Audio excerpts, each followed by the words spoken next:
Hey, how's it going? My name's Nat. Let's see what's making news.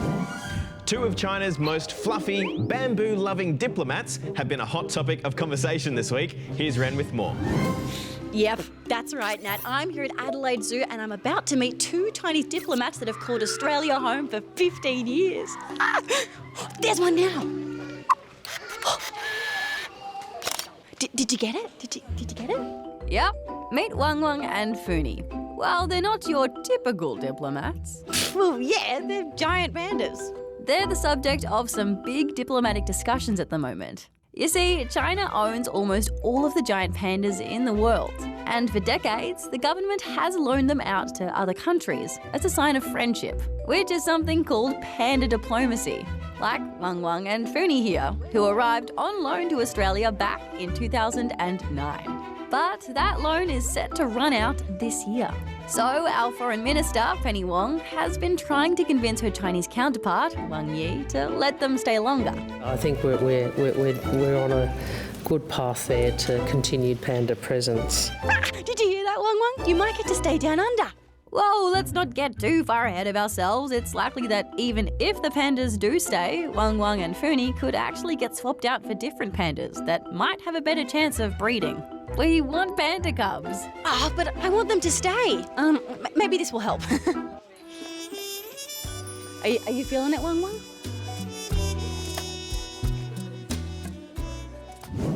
A 1 in 100-year flood is headed for the remote community of Borroloola in the Northern Territory. Heavy rainfall from ex-tropical cyclone Megan is causing the MacArthur River to rise, with predictions it could peak above 18 metres. So far, about 250 people have been evacuated from the area to Darwin. Are you feeling happy? Because new data from the annual World Happiness Report has ranked Australia in the top 10 happiest countries in the world. Here's Joe to explain. Hello. I'm here today to observe some happiness. I want to make sure that the data in this new World Happiness Report is true and correct. I'm very excited. Sure. Well, if this year's report is correct, you'll observe a fair few smiles around the place. Because Australia has ranked 10th happiest out of 143 countries. That's up 2 places from last year, coming in just behind Switzerland, with Finland taking the top spot for its 7th year in a row. Experts surveyed more than 100,000 people on how they feel their country's doing with things like social support, generosity, life expectancy, freedom, corruption, and their economy. But for the first time ever, the report's been divided by age groups, and young people aren't so happy. Yeah, there's a big happiness gap between older and younger people, and not just in Australia. Experts say that the well-being of young people across the globe has fallen. In fact, they reckon some kids are already experiencing the equivalent of a midlife crisis. But they hope their findings can help governments turn things around. So I think the main insight and the main call for policy action is we need to do something about these dramatic drops in youth well-being. Okay, can you try smiling?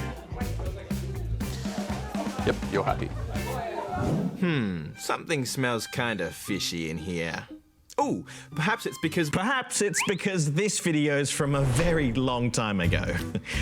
Goodness me. First up to Sydney's Royal National Park, where scientists are celebrating the arrival of the first platypus baby since they disappeared from the area 50 years ago. You see, last year, 10 platypuses were released into the waters here, a project that was the first of its kind, and it's already started paying off. Now to the UK, where a very old Easter egg has just been sold at auction for about $400. The egg, which aside from a few tears in the paper, looks in pretty good nick, considering it's more than 80 years old. The only question now is, would you eat it? No thanks.